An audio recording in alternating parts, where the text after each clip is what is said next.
Okay, now I'm going to talk about one video game from the Nintendo Entertainment System, and that's Top Gun. Now, when I time traveled back then, I got the video game Top Gun, the video game from the Nintendo Entertainment System. And what I was expecting, of course, had to do with the movie. When you get the video game, you're thinking, let's turn and burn, let's get this thing, let's get inverted on this video game. So, the first thing I wanted to do was be inverted, which means flying the plane upside down. So you put the game in. After the case when I got this particular game, I had just got the Nintendo Entertainment System. Now, we didn't have a bedtime when I was at my dad's house, so there was really no bedtime. You just stayed up till whenever. But as soon as we got it, it was like 7:30 at night and we had a bedtime. That was really strange. Well, you guys gotta go to bed now. And so he was in there playing it. And he had the whole thing to himself. The first night, we didn't even get to play it. So the next day, I spent playing the game. So I put the game, and I'm like, oh, I can't wait to see Maverick and everything. And they're gonna sing to that lady and all this stuff. Then you put it on, you see this cool intro with the music, and you're so hyped up. Let's pick our missiles. Okay, we got this plane, this F-14 that could carry 40 missiles. Well, that's just great. Let's get the 40 missiles. You can imagine that plane flying around with 40 missiles all stuffed into that F-14 Tomcat. Get out there, and you're like, where are these bogeys out? Watch my 6. You got it from with he's your co-pilot. Okay, Goose. The best pilot screen for the alternates is in the ladies' room. You killed me. These little planes that fly up in front of you every now and then. Oh no, it's Jester. Oh, it's Viper. Look for Viper. Watch my 6. Watch the mountains. Watch. And you're just flying straight ahead, and none of that's happening. So it's only you talking. So I went down into the garage and got a motorcycle helmet and put it on my head, so it could be my pilot helmet. And I'm up there with my co-pilot saying, watch for these bogeys and everything. I'm upside down with a motorcycle helmet on the couch, giving myself whiplash, breaking my neck, because if the game can't invert, then I'm just gonna invert and turn upside down for the game. Or maybe you're hopefully thinking that it'll turn the plane upside down if I do it, because I wanted to get over one of those planes and take a picture of it and give them the bird, flip them off. The bird. Oh, I'm sorry, I hate when it does that. You're reckless. Thanks. Okay, here we go. And these planes fly up real slow, kind of like when the freeway is. When you're driving on that 10 freeway and there's all these cars backed up and you're just slowed down. And so you're kind of cruising through that first stage. These jets, they fly up right in front of you. And it's kind of like when Maverick was given an easier time after Goose died. Come on, engage me. Like they're just trying to get you back in the saddle, so to speak. That's what they said. So, back in the saddle.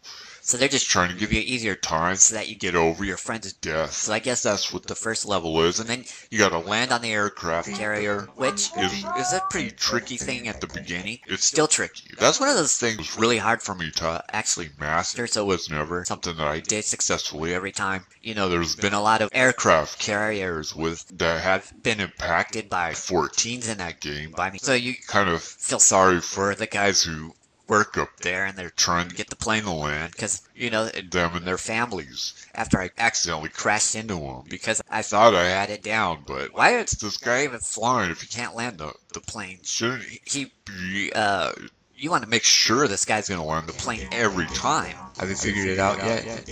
What's that? Who's the best game? It's definitely not this one.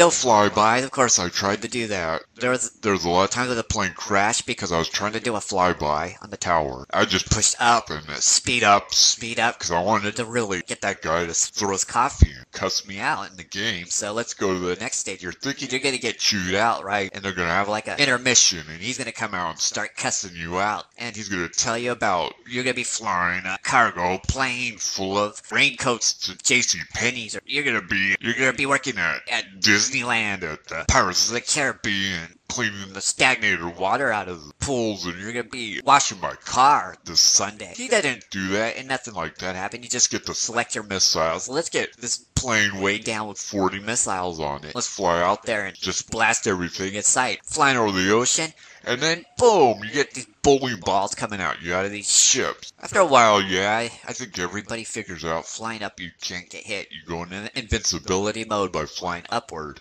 The hard deck for this game was 7,000 feet. And invincibility until you run out of fuel from the fuel plane, being kind of a tricky situation.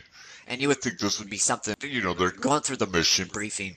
Okay, look, we're gonna have a plane come through and have to be in the right place at the right time, you know, so we could refuel you along the way after you run out of gas after 5 minutes. So, you know, you got this giant Arco station flying over you. You try to get the fuel into the plane. It's kind of like the first actual sexual intercourse in a Nintendo game because you're trying to get it. It's kind of like they're trying to get the whole thing to go to where it's supposed to go. I've never seen that approach before.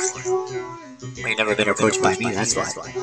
Come on, man, you live your life between your legs. Kind of is that sexual connotation type of deal. You move it into place and there you go. You're flying over the ships. They're throwing these bowling balls at you, blowing some of them out there, and then you're deciding to fly up until you get bored and then you fly down and shoot some more. Just like the movie. Flying over the ships and Maverick's over there. He's like giving them the finger and he's flying over and he's flybying on all these ships. And you're flying through them and that's exactly what you expect in your mind. So you're doing like a invert over and you're breaking your neck because you're on the couch and you got a motorcycle helmet on and you're flipping them off and you're flying over and then you're blowing out of the sky because it's hard to do both things at the same time. You could be my wingman anytime.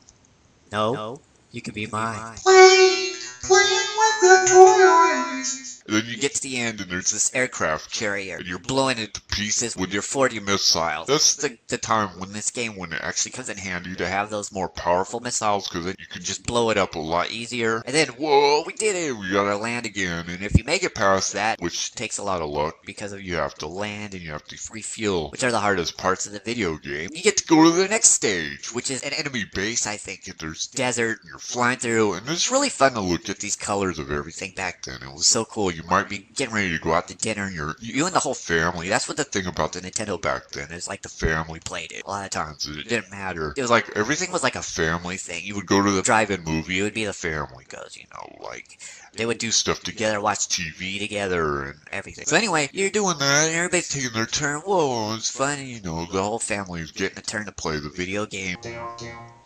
This music, it reminds me of Top Gun. My mom used to play it. It used to drive me sick. She used to play it over and over again. She'd try and land the plane and then she'd get mad and throw the encyclopedia through the TV screen. Get to that level and you're shooting stuff on the ground, tanks and like missile silos and mounted artillery and surface to air missiles or whatever that they have. Oh, this barrage coming at you. I don't think you could fly it going straight up in this level. I'm just recalling from when I time traveled to 1988 and played this video game. And no turning and burning, no rhyming words together to sound cool. No slapping hands together and doing a high five in all these different directions. Haven't figured it out yet?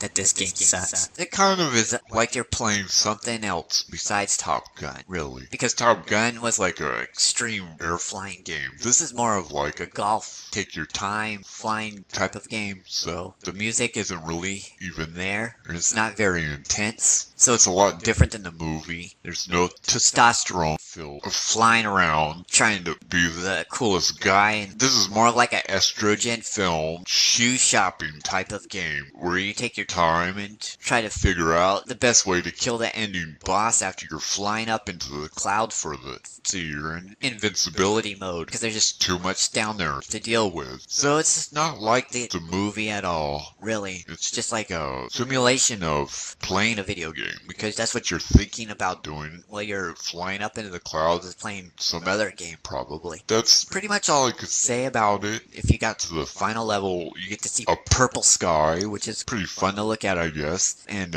blow up a space shuttle. Hopefully it wasn't one of those space shuttles where they were going to send somebody special into outer space, like a teacher or a silverback gorilla or, you know, or the first Nile crocodile in outer space. And then you're gonna put an end to that. But, you know, the game probably didn't even have much of an ending anyway, so even if you did that, it'd probably say something like, just guessing what's at the end of the game, it's probably, you see these two guys get out of their planes, there's Goose somehow back there from a mistake, just guessing how games were back then. They probably show Iceman and there's Goose written on the screen for him because they made a mistake. They probably don't spell Maverick right, it's probably spelt wrong, and show them and probably said, you best game, congratulations, you are special. And that would be worth playing the game just to get to see that. Of course, people have actually finished the game. I have never seen the ending, never looked at anything with the ending, so that's just the imagination talking there. The real ending, I'm sure, is a lot different, but probably has some typos and some mistakes on there. Maybe Maverick has a mustache. Maybe Charlie, the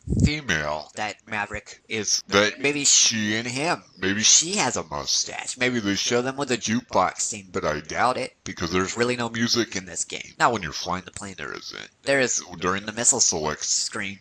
And the music's pretty good during those screens. So there you have it. That's the video game I was expecting. I was going to be in a bar and you get to sing You Lost That Love and Feeling, and you get to make a bet with Goose over something, you know? Letting them have their relationship as they fly through the sky at Mach 7, because they're just too blasted out for anybody.